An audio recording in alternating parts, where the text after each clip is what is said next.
Hi friends, welcome back to our channel. విజయవాడలో ఏం జరుగుతుంది? కృష్ణమ్మ తల్లి శాంతించాలి అంటూ విజయవాడ ప్రజలందరూ కృష్ణానదిలో పసుపు కుంకుమ వేసి పూజలు చేస్తున్నారు. ఒకవైపు బుడమేరు వాగు వరదలతో ముంచేస్తోంది. కృష్ణానది ఉధృతి మరింతగా పెరిగి ఆ నీరు దుర్గమ్మ తల్లి ముక్కు పుడకను తాకితే ప్రళయం వస్తుందని బ్రహ్మంగారు కాలజ్ఞానంలో చెప్పారు. 20 సంవత్సరాల తర్వాత వరదలతో విజయవాడ ముంపునకు గురైంది.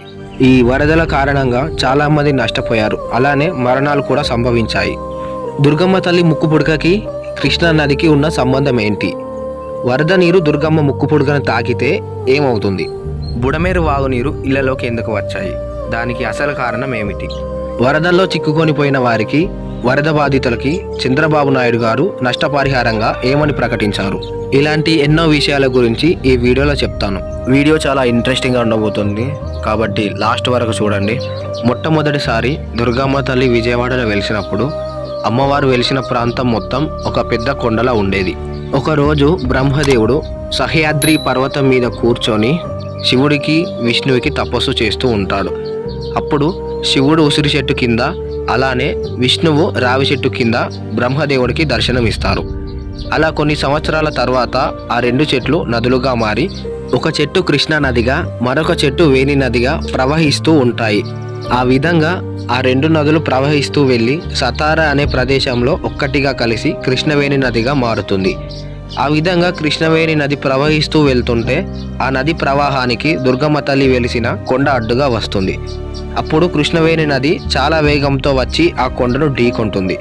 అప్పుడు నీటి అల ఒకటి వెళ్ళి దుర్గమ్మ తల్లి ముక్కు పుడకను తాకబోతుంది.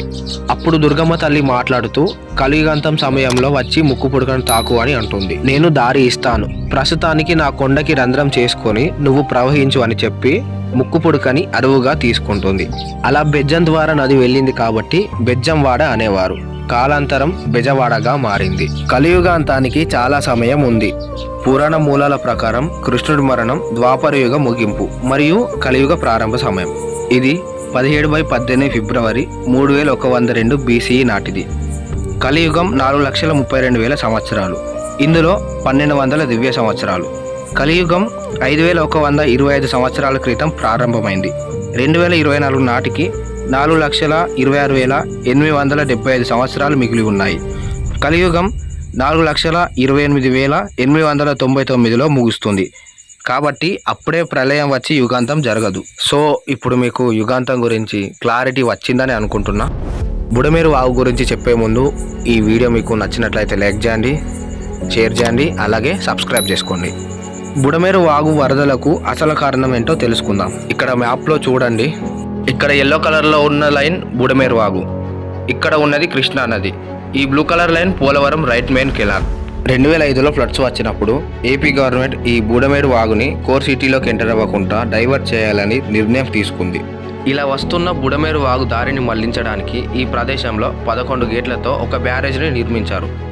దీనివల్ల ఇక ఫ్యూచర్లో బుడమేరు వాగు వరద నీరు సిటీలోకి రాదు అనుకున్నారు. కానీ ఇక్కడ ఒక ప్రాబ్లం ఉంది. ఏంటంటే ఈ కృష్ణా నదిలో ప్రవహిస్తున్న నీరు 19 మీటర్స్ కన్నా తక్కువ ఉన్నప్పుడు మాత్రమే పోలవరం రైట్ మెయిన్ కెనాల్ నుంచి వచ్చే వాటర్ ఇందులోకి రావడానికి ఆస్కారం ఉంది. ఏ నదిలో అయినా 2 భాగాలు ఉంటాయి. మెయిన్ నది వెళ్లే దారి, అలానే ఫ్లడ్స్ వచ్చినప్పుడు 2 పక్కల ఆక్యుపై చేసుకునే భాగం. అయితే ఇక్కడ ఎలాగో రివర్ ఫ్లో అవ్వట్లేదు కాబట్టి బుడమేరు వాగుకి సంబంధించిన వరద నీరు వెళ్లే ప్రాంతం మొత్తాన్ని ఆక్యుపై చేశారు.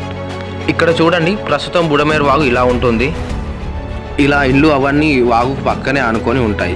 ఇప్పుడు రీసెంట్గా వచ్చిన వరదల వల్ల ఈ కృష్ణా నది పూర్తిగా నిండటంతో పోలవరం రైట్ మెయిన్ కెనాల్ నుంచి వచ్చే నీరు కృష్ణా నదిలోకి రావడానికి ఆస్కారం లేకపోవడంతో ఇక్కడ ఉన్న 11 గేట్లని ఎత్తేశారు. దాని వలన వరద నీరు మొత్తం బుడమేరు వాగు ఇంతకు ముందు ప్రవహించే దారిలోకి వచ్చింది.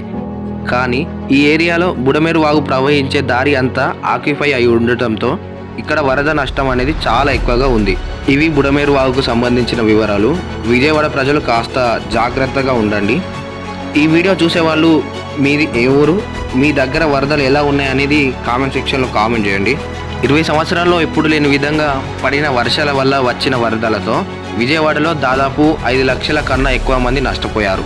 సిబిఎన్ గారు మాట్లాడుతూ వరదలకు సంబంధించి రాష్ట్ర ప్రభుత్వం తన మొదటి నివేదికను కేంద్రానికి పంపిందని మరియు 6,880 కోట్ల సహాయం కోరిందని, బాహ్య ఎన్యూమిలేటర్లను నియమించడం జరిగిందని, వారికి ఆదివారం శిక్షణ ఇస్తున్నట్లు తెలిపారు.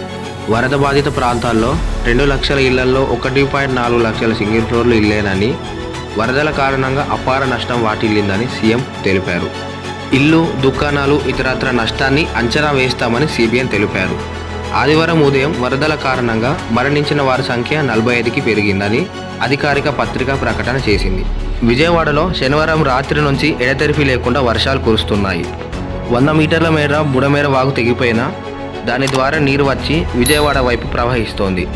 అంతేకాకుండా తెలంగాణలోని మున్నేరు వాగు నుంచి వచ్చే ఇన్ఫ్లోలతో పాటు ఉబ్బిన పులివాగు నుంచి కూడా బుడమేరుకు ఇన్ఫ్లోలు వస్తున్నాయి.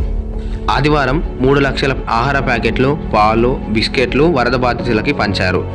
163 దుకాణాల ద్వారా 5 లక్షల కిలోల కూరగాయలు విక్రయించినట్లు హోంమంత్రి అనిత తెలిపారు. ఇంకా 20,000 ఇళ్లను అగ్నిమాపక యంత్రాలతో శుభ్రం చేశారు. మరియు పారిశుద్ధ్య పనుల కోసం 42 డ్రోన్లను కూడా సిద్ధం చేశారు. సిబిఎన్ గారు ఆదివారం గవర్నర్ ఎస్ అబ్దుల్ నజీర్తో సమావేశమై వరద పరిస్థితి, విజయవాడ నగరంతో పాటు రాష్ట్రంలోని ఇతర ప్రాంతాల్లో జరిగిన నష్టాన్ని వివరించారు. సీఎం సిబిఎన్ గారు వరదల్లో ప్రాణాలు పోగొట్టుకున్న ప్రతి ఒక్కరికి 5 లక్షల రూపాయలు ఎక్స్గ్రేషియా ప్రకటించారు. అలాగే వరదల్లో చిక్కుకున్న వాళ్ళకి 25 కేజీల రైస్, షుగర్, ఆయిల్, ఆనియన్స్ అందిస్తామని చెప్పారు. అంతేకాకుండా వరద బాధిత ప్రాంతాలని బోట్లో వెళ్లి సందర్శించారు.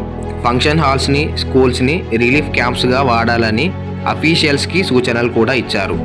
ఈ వర్షాలు, వరదలు, వాటి వలన నష్టాలు ఇవన్నీ జస్ట్ శాంపిల్ మాత్రమే. ఇక మీదే వరద ఉధృతి, కృష్ణానది పెరగడం, పొంగడం ఇవన్నీ జరగబోతున్నాయి. సో మీరైతే చాలా జాగ్రత్తగా ఉండాలి. విజయవాడలో వర్షాల గురించి, అలాగే బుడమేరు వాగు వరదల గురించి మీరేమనుకుంటున్నారో కామెంట్ చేయండి. ఏది ఏమైనా విజయవాడలో వర్షాలు, వరదలు తగ్గాలని కోరుకుంటున్నా. సో ఈ వీడియో మీకు నచ్చిందని అనుకుంటున్నా. ఈ పూర్తి వీడియో పైన మీ ఒపీనియన్ ఏంటో కామెంట్ సెక్షన్లో కామెంట్ చేయండి.